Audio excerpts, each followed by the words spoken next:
Linus Tech Tips coverage of PAX 2013 is brought to you by Western Digital, Intel, and SteelSeries.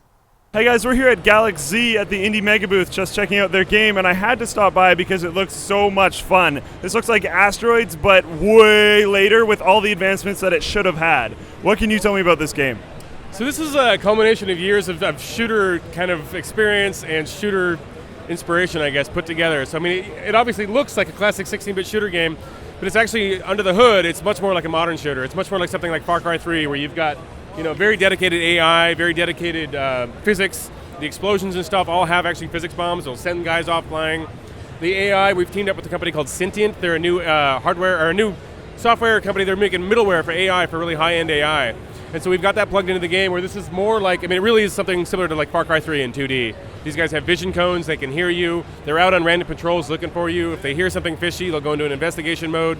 If they locate you, they'll call for backup.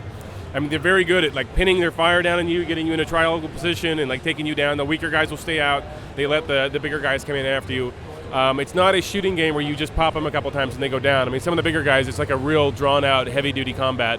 So I love modern combat stuff. Like I love Halo, I love Far Cry 3, and we really wanted to get that feeling of just like this intense combat experience, perfect outer space dogfighting into this game. It looks like you're looking through the lens of a classic 16-bit, spaceship shooter, but it's very much not a shmup. It's not a twin stick shooter. It's an action adventure game that's very combat focused. And that's great. And dropping names for AI like Far Cry 3 is big. But if I hadn't seen the gameplay so far, I would kind of look at you in an interesting way. But I've seen it. I've seen what you're talking about. You're definitely completely right. Some interesting things that I just saw a few seconds ago was actually he was hiding behind a rock, and the AI was not able to find him because he wasn't shooting, for one, so they couldn't track down his shots, and he wasn't using his boost, so they couldn't hear his boost. That's really interesting. You don't usually see AI elements like that in a game like this, so it's awesome that you called that out. What other core mechanics do you find in this game? We kind of compare it a lot to ice hockey, where you're very aggressively moving around, but you need to be as good moving backwards as you are forwards. So we've got forward thrusters, side thrusters, back thrusters.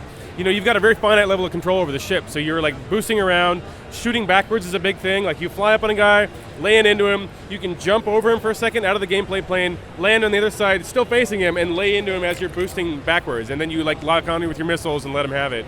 So the combat is just very intense. It's super engaging, and it's organic, and it's evolving all the time. So every combat experience is different, and it's always engaging.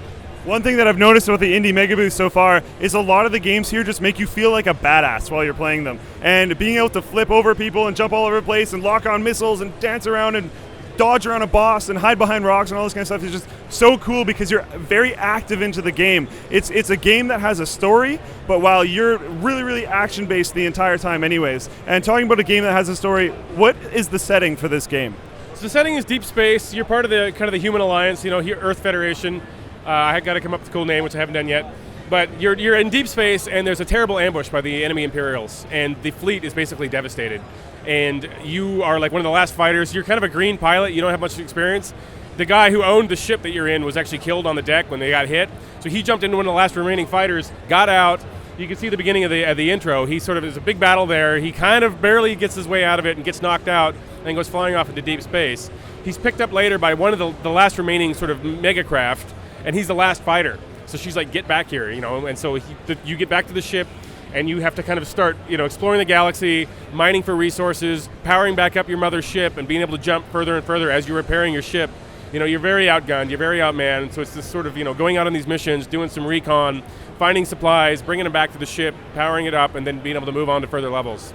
Yeah, like you're talking mining for resources, finding all these supplies, all this kind of stuff. Another thing I noticed is you can blow up the rocks and you can blow up shipwrecks to loot things. What kind of stuff is someone expecting to find in these objects? Well, these ships are the wreckage of giant starfighters that have been destroyed in these battles. So there's all kinds of supplies on board. There's health packs. There's fuel upgrades. There's missile upgrades. There's all kinds of stuff to upgrade your ship and move on. You're looking for the warp crystals, which are really powerful for your engines to get back online, so you guys can warp further and further, trying to get home through deeply occupied enemy space.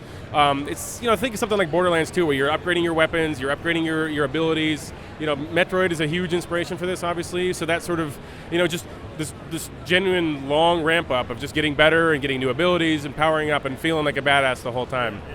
A great reference that you just made, Borderlands 2, the loot-hungry person in so many gamers, I've noticed, will enjoy this game because while you're dodging around, while you're actively fighting, while you're trying to lock on missiles, while you're doing all that stuff, you're always blowing up rocks and blowing up shipwrecks and all this kind of stuff, and also getting all these little objects, like you're talking about, the warp core thing that you're just talking about. That's great. Now, as we can see in the background, there's giant enemies, and earlier we saw one of the reviewers playing, and there was what seemed like a boss chasing him around, and that took a long time, but once he got stuck in a corner and was like, okay, this is it, everyone saw him lock on missiles and just blow everything away. Is there more like boss-style enemies in this game? Yes, there's going to be some very large enemies to take down here. You may need to take on with a friend. We're going to be working on sort of the network multiplayer, like what that looks like yet. We haven't really done any testing, but we've got some big ideas. We're still, like I said, we're about a year out still, so we've got a lot of work to do. But we intend to have the tiny enemies all the way up to massive scale stuff, like really dynamic, epic space drama. That's great, and like to see that you're almost a year out, and I know it's a kind of not the biggest demo ever, but it's very polished as far as I've seen, so that's great. I'm really excited to see where you guys can take this in a year. I know you guys are all about innovation, so I'm expecting fully to see a few extra things. I know you said you haven't even named part of the game yet, which is great because in a year from now that'll be named and there'll be other stuff in the game. Very excited. Is there anything else you want to add on?